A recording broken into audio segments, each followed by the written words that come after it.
மட்டும் இல்லை, அவங்க இன்னும் ஃபெயிலியர் ஆகிடுவாங்கன்றது. டெபாசிட் வாங்க ஏற்கனவே இந்த பார்லிமெண்ட் எலெக்ஷனில் பல இடத்துல டெபாசிட் போயிடுச்சு.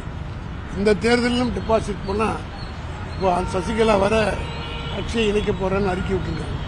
இந்த சூழ்நிலையில் கட்சிக்காரன் ஒரே ஒரு சவால் உங்கள் மூலமாக அவருக்கு விடுறேன்.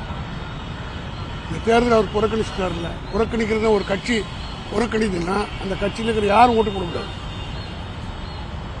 நாங்களும் ஒரு 3 கணக்கு எடுக்க போகிறோம். அந்த எலெக்ஷன் அன்னைக்கு யார் யார் ஓட்டு போடுறாங்களோ அந்த ஏஜென்ட்டுக்கு தெரியும்.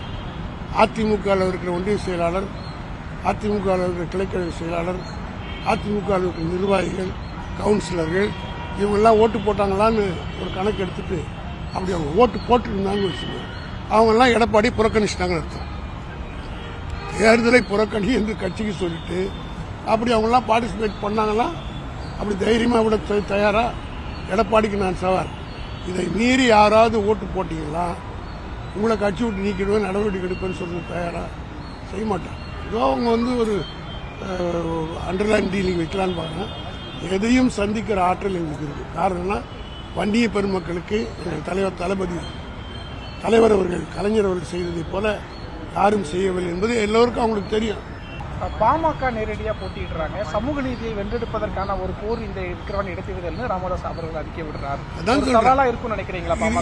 பாமக என்பது பாமகவே கை கழுவிட்டாங்க.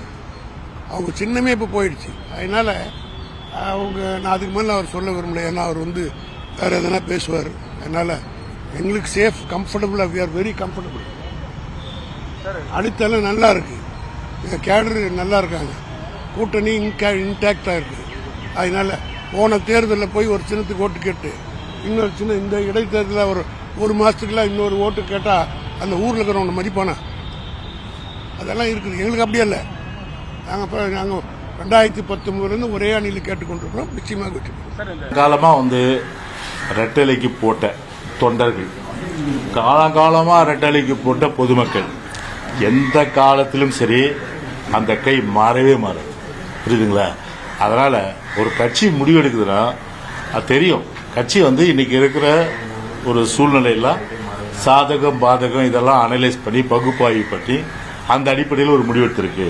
எனவே புறக்கணிக்கிறதுனா கண்டிப்பா தொண்டர்களும் புறக்கணிப்பாங்க.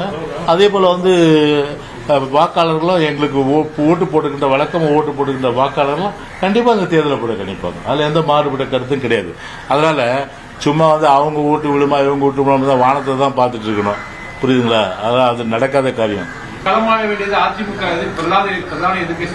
அப்போ நீங்க ஒதுங்கி நிக்கிறது உங்களுடைய பயத்தை காட்டுதா? இல்லங்க, இப்போ நான் பயம் யாருக்குங்க? பயம் அதிமுக பத்தி தேர்தலை சந்திக்கிறது என்னைக்கே பயந்தது கிடையாது. ஆனா இன்னைக்கு உள்ள சூழ்நிலை என்ன, இன்னைக்கு அதை நம்ம பார்க்கணும். இன்னைக்கு உள்ள சூழ்நிலை பாத்தீங்கன்னா இன்னைக்கு ஈரோடு இடைத்தேர்தல் ஒரு முன்னுதாரணம்.